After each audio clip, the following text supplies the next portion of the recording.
नमस्कार आप सभी को। मेरा नाम रूपाली सिंह है। आज फिर हम एक नए टॉपिक के साथ आए हैं जिसका नाम है ओम्स लॉ, और इस टॉपिक को पूरी तरीके से कंप्लीट करेंगे एंड देन हम क्वेश्चंस को सॉल्व करेंगे। तो इस सीरीज को हम लोग कंटिन्यू रख रहे हैं एंड आई होप कि ये सीरीज आपको पसंद आ रही होगी।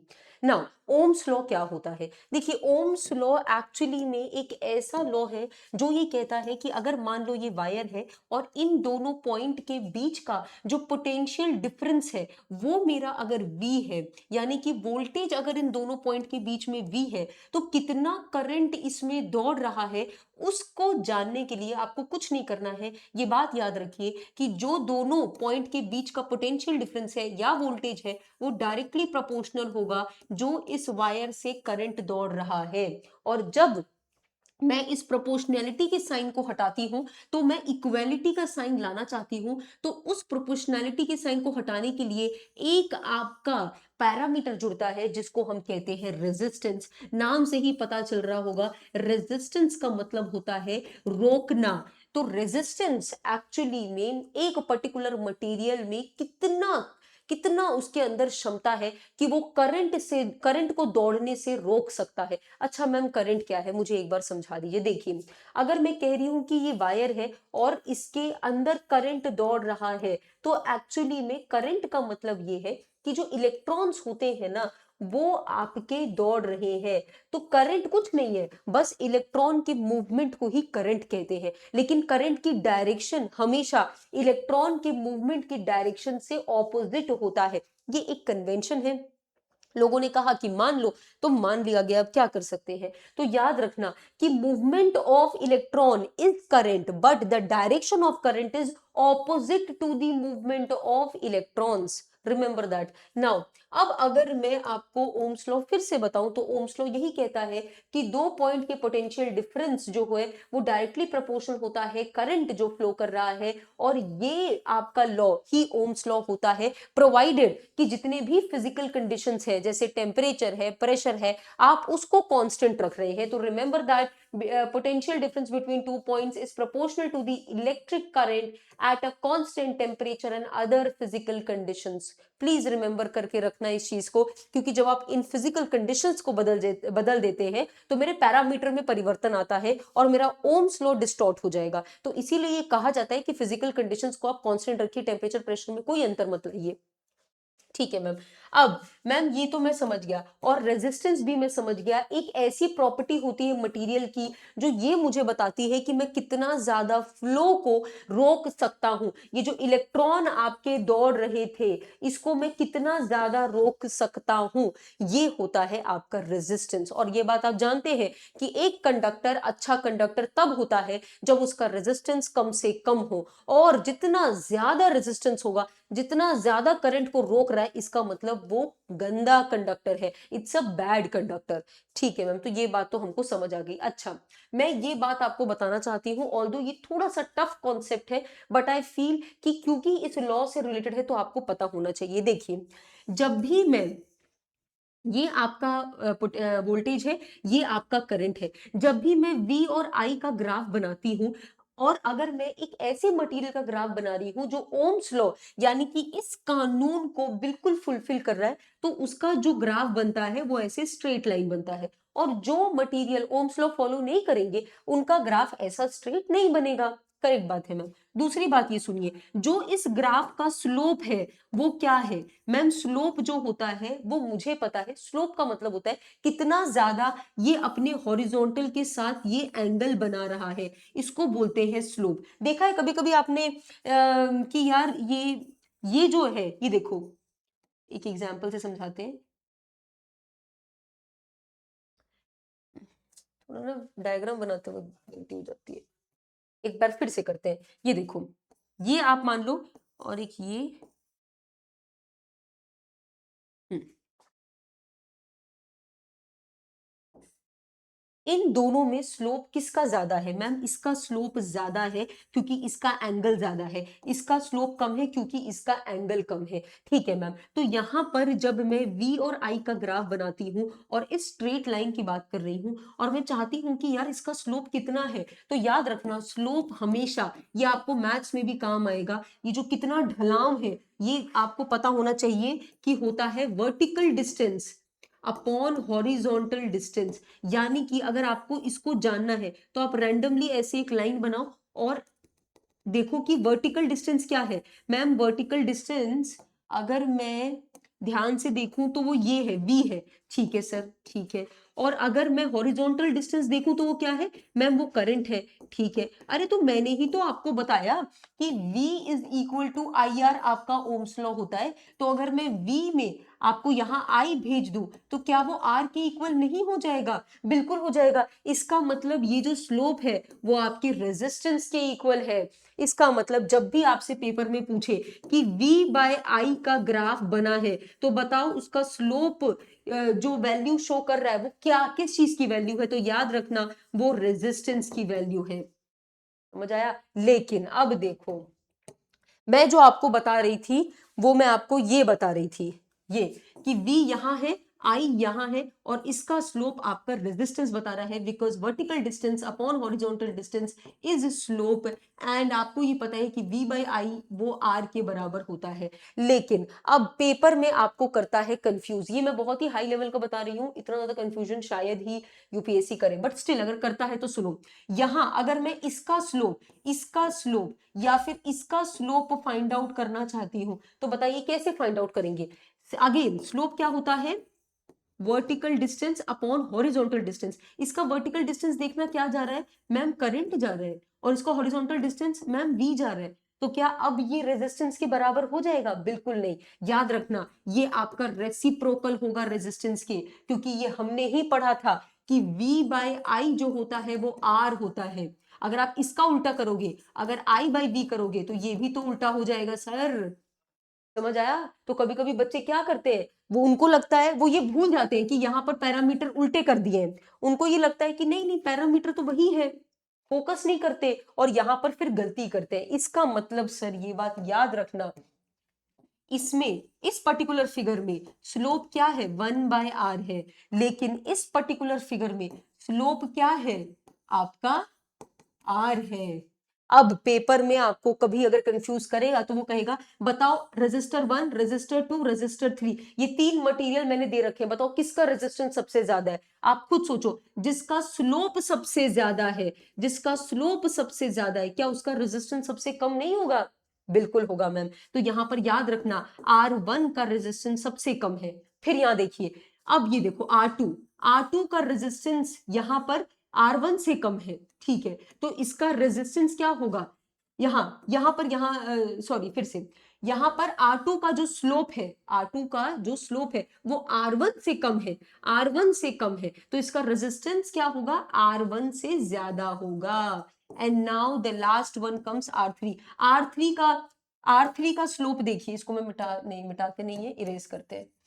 हाँ, R3 का स्लोप देखो ये रहा, जिसका स्लोप सबसे छोटा है, जिसका स्लोप सबसे छोटा है, क्या उसका रेजिस्टेंस सबसे ज्यादा होगा? बिल्कुल मैम। तो क्या ये मेरा आंसर करेक्ट आ गया?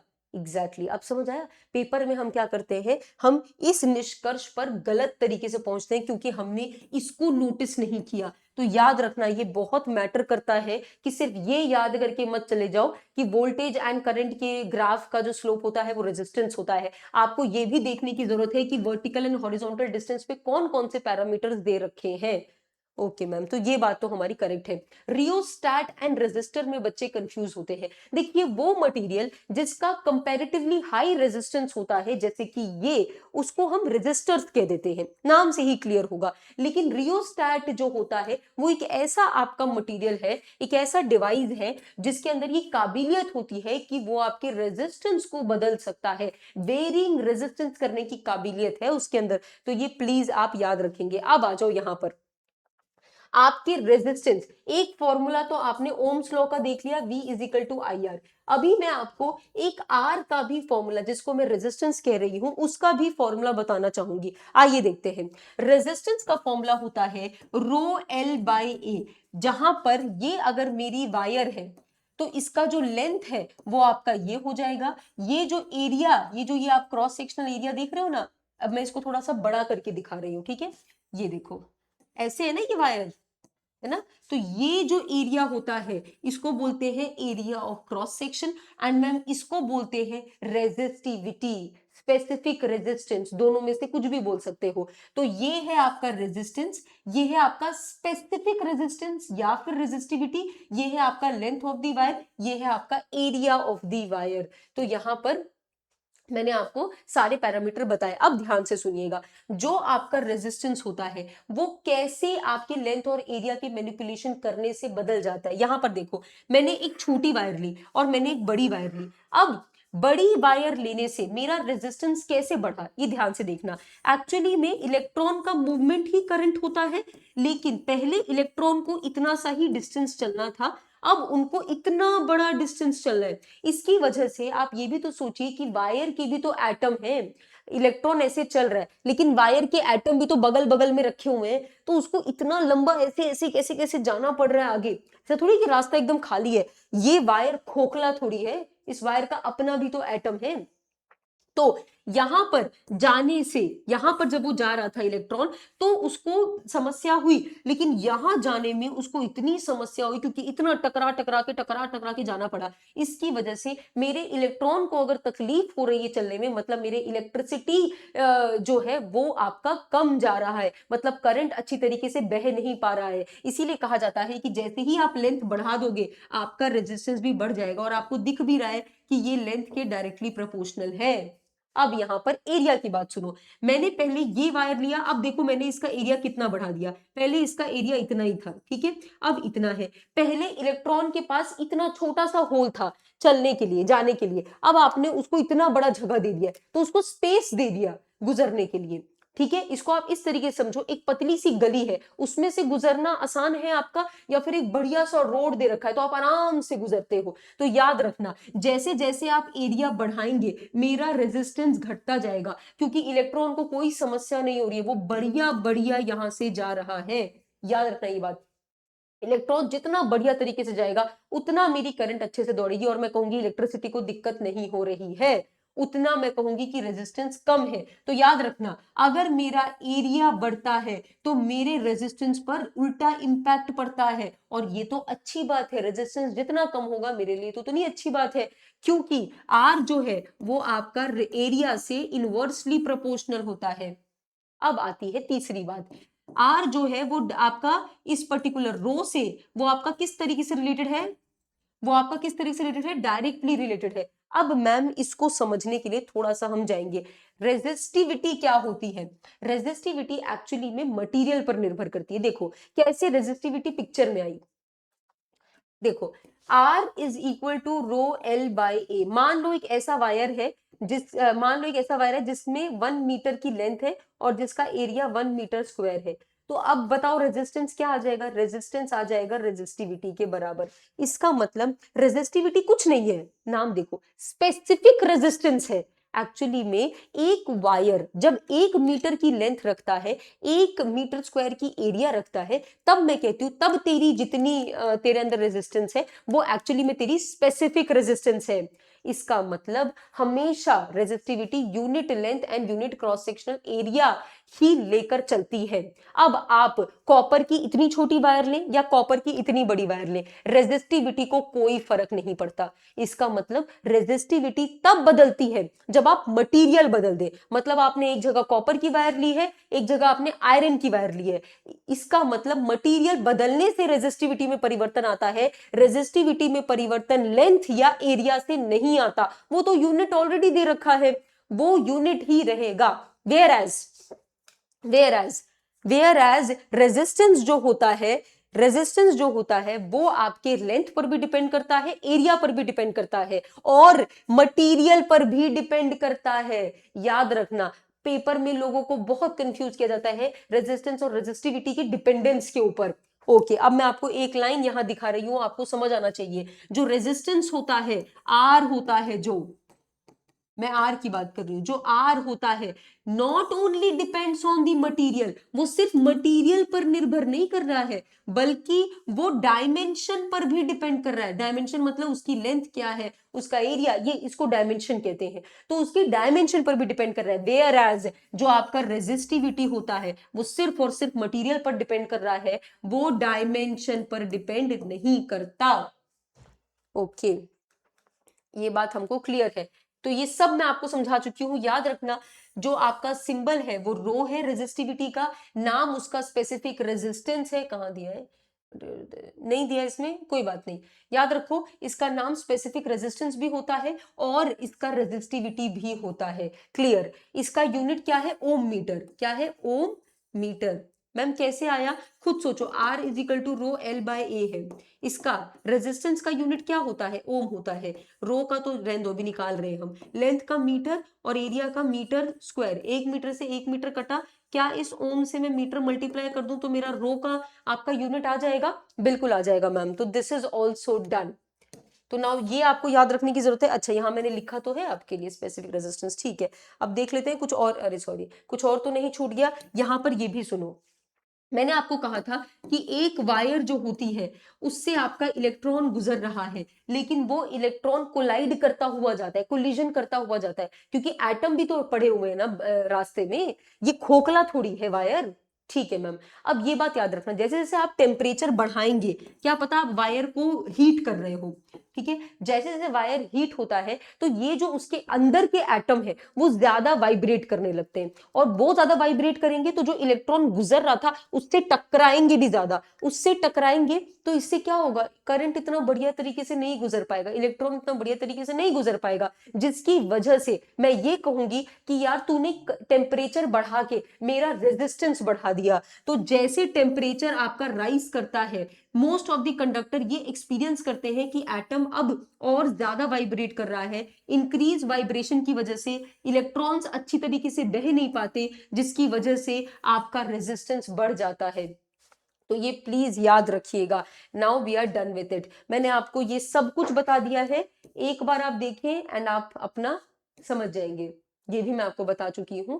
Now let's come to this particular table, it's very important. यहां रेजिस्टिविटी का आपको क्या दे रखा है, एक पूरा टेबल शो करके रखा है। याद रखिएगा, रेजिस्टिविटी सबसे कम किसका होगा, कंडक्टर का होगा, और सबसे ज्यादा किसका होगा, इंसुलेटर का होगा। और आपको इस टेबल से ही दिख रहा है, ये देखना कितना ज्यादा आपका रेजिस्टिविटी है, और यहां देखो रेजिस्टिविटी 10⁻⁹ है, ये कितना कम है ये।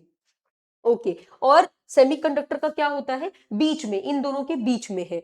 ओके, ये भी बात हमको समझ आ गई। दूसरा, इस टेबल से और भी बहुत कुछ समझने की जरूरत है। ये एलॉय का कॉम्पोजिशन पूछ सकता है। एलॉय क्या होता है, मेटल एंड नॉन मेटल के मिक्सचर को एलॉय बोलते हैं, हम लोग केमिस्ट्री वाले लेक्चर्स में देखेंगे।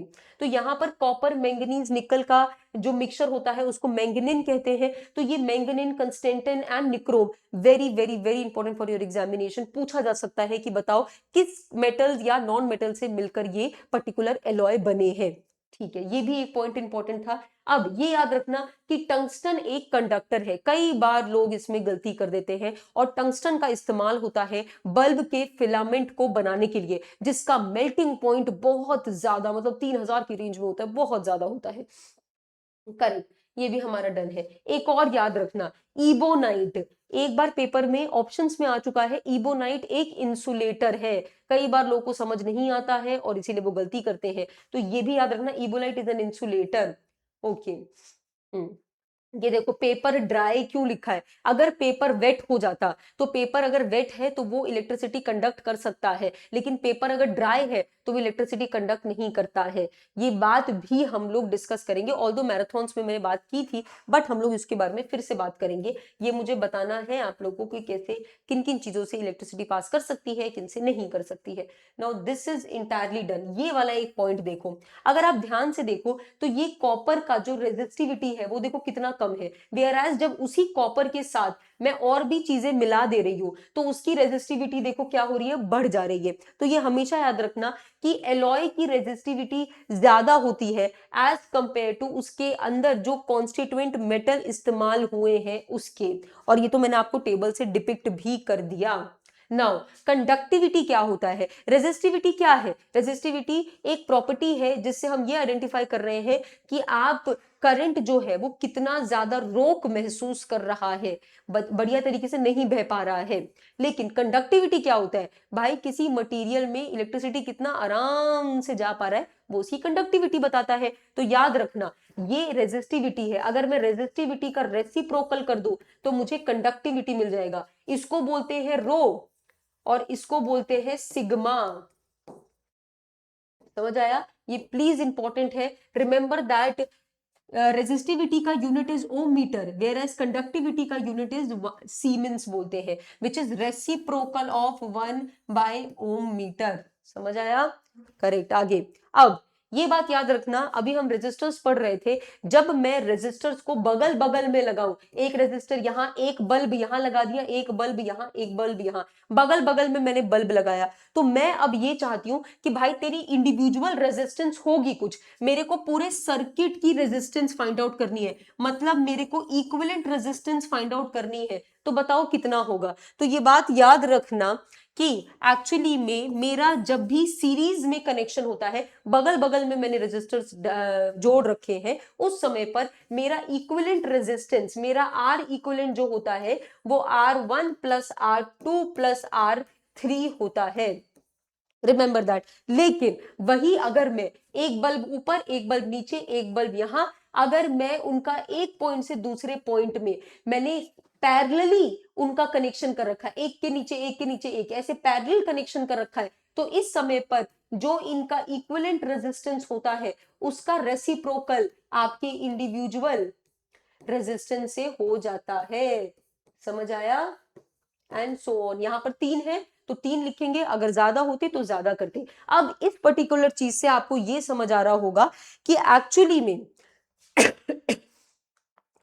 में जो इक्विवेलेंट रेजिस्टेंस होता है वो आपके, जब आप सीरीज में लगाते हैं तो रेजिस्टेंस बढ़ जाता है, लेकिन जब आप पैरेलल लगाते हैं तो रेजिस्टेंस घट जाता है। तो अगर कोई आपसे जनरल स्टेटमेंट बोले कि बताओ रेजिस्टेंस पैरेलल में या रेजिस्टेंस सीरीज में, आपके पास 3 बल्ब है, बताओ इक्विवेलेंट रेजिस्टेंस मेरे को कम से कम चाहिए, सर्किट का कम से कम रोक होनी चाहिए करंट को बहने में, तो याद रखना आपको पैरेलल में उसको कनेक्शन करना होगा। सीरीज में करने से रेजिस्टेंस बहुत ज्यादा बढ़ जाता है क्योंकि वो एल्जेब्रिकली सम हो जाएगा। आगे आओ। अब याद रखो दिवाली में क्या होता है, हम लोग जो अपने घर के बाहर ऐसे सजाने के लिए जो लड़ियां लगाते हैं, उसमें अगर एक बल्ब गलती से काम करना बंद कर दे तो आगे के सारे बल्ब खराब हो जाते हैं। सीरीज के कनेक्शन का सबसे बड़ा प्रॉब्लम ये है कि अगर ये काम करना बंद कर गया तो ये जो करंट अंदर घुस रहा था वो यहां नहीं जा पाएगा। वेयर एज अगर मैं पैरेलल कनेक्शन की बात करती हूं तो यहां पर अगर करंट ऐसे गुजर रहा था और मान लो ये काम करना बंद कर दे तो कोई बात नहीं, वो यहां नहीं जाएगा, वो इधर और इधर तो जाएगा ही। करंट के पास ऑल्टरनेटिव रूट होते हैं जाने के लिए। जितने भी आपके घर में कनेक्शंस होते हैं, फ्रिज है, टीवी है, कूलर है, इन सबका जो कनेक्शन होता है वो पैरेलल होता है। तभी आप देखेंगे कि स्विच लगाया होता है, आप टीवी बंद करिए तो ऐसा नहीं होगा कि फ्रिज बंद हो जाएगा, फैन बंद करिए तो ऐसा नहीं है कि आपका लैपटॉप चार्ज होना बंद हो जाएगा। सबके अपने सेपरेट स्विचेस है, पैरेलल कनेक्शन है। वेयर एज दिवाली में जो लड़ियां लगती हैं उसमें समझ ही नहीं आता कि कौन सी लड़ी में समस्या, कौन से पर्टिकुलर उसमें बल्ब में समस्या है, क्योंकि वो सीरीज में कनेक्ट होता है और एक काम करना बंद किया तो पूरी लड़ी ही वेस्ट हो जाती है। समझ आए, इसीलिए आप कभी किसी को लड़ियां ठीक करने दो दुकान पे जाओ तो वो करेगा ही नहीं, कहेगा यार ढूंढते ढूंढते थक जाऊंगा यार, फेंक दे यार, इतना सस्ता है क्या करना है। ओके, ये बात हमको समझ आ गई है, ये सब चीजें मैंने आपको समझा दी है। Now let's move forward with our questions. ना पहला क्वेश्चन ये कह रहा है वायर जो है जिसकी रेजिस्टेंस आर है उसको 4 भागों में बांटा गया है। तो ये एक भाग है, ये दूसरा भाग है, ये तीसरा और ये चौथा। ठीक है, फर्स्ट सेकेंड थर्ड फोर्थ। ठीक है, तो इसका R1 ले लेते हैं, इसका R2 ले लेते हैं, इसका R3 ले लेते हैं, इसका R4 ले लेते हैं। इनको फिर हमने पैरेलल कनेक्ट किया, मतलब यहां से काट काट के हमने इसको ऐसे कनेक्ट किया। पहले यहां पर एक वायर लगाया, फिर यहां पर एक वायर लगाया, यहां पर एक वायर लगाया, फिर यहां एक वायर लगाया, समझ रहे हो, और ऐसे कनेक्शन किया। क्लियर? ठीक है, हाँ ओके मैम।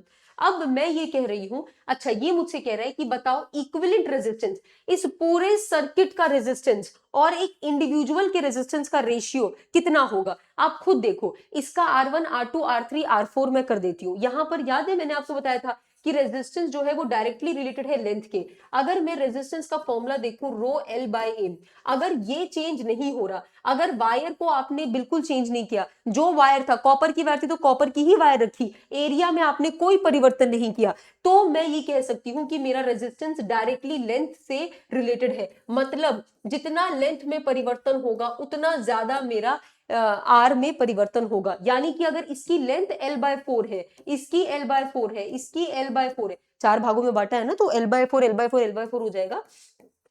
तो इसकी रेजिस्टेंस क्या हो जाएगी, इसकी resistance R/4, resistance R/4, resistance R/4, resistance R/4, और इन सबका एडिशन करेंगे तो R आ जाएगा टोटल रेजिस्टेंस, L आ जाएगा टोटल लेंथ। समझ रहे हो ये बात? तो ये तो चलो इजी है।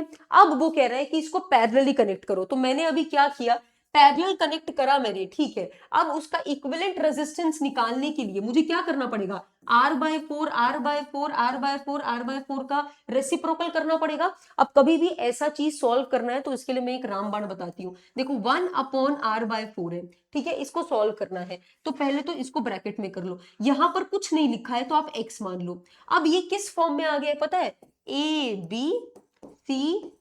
जब भी इस फॉर्म में आपका कोई रेशियो रहता है, इसको सॉल्व करने का तरीका है, नीचे वाले को ऊपर वाले से मल्टीप्लाई करो, बीच वाले को इससे मल्टीप्लाई करो, यानी कि A को D से मल्टीप्लाई करो, C को B से मल्टीप्लाई करो, और यहां पर मेरा ये रेशियो सॉल्व हो गया। इसका मतलब इसको सॉल्व करने के लिए मैं क्या करूंगी, 4 को ऊपर लेकर जाऊंगी और R को X से मल्टीप्लाई करूंगी, क्योंकि X यहां पर कुछ नहीं था, मैंने ही सोचा था, तो यहां पर ये 4/R ही हो गया। अगर यहां पर X कुछ होता तो मैं यहां लगा देती, बट यहां कुछ नहीं था, वो तो मेरा माना हुआ एजम्पशन था, तो 4/R जो है वो मेरा इसको सॉल्व करके आया। तो ये समझ आया 4/R ये सब कैसे आया। अब कभी भी अगर आपका नीचे का अगर डिनोमिनेटर सेम होता है तो हम क्या करते हैं, न्यूमरेटर को सिंपली ऐड कर देते हैं। ये सब मैथ्स है, physics is nothing about maths, basic maths है ये। तो यहाँ क्या किया, 4 + 4 + 4 + 4 इज 16/R, एंड यहाँ पर अब मेरा अगर ध्यान से देखें तो मेरा आंसर है यहाँ पर 1/R' is equal to 16/R। मेरे को निकालना था,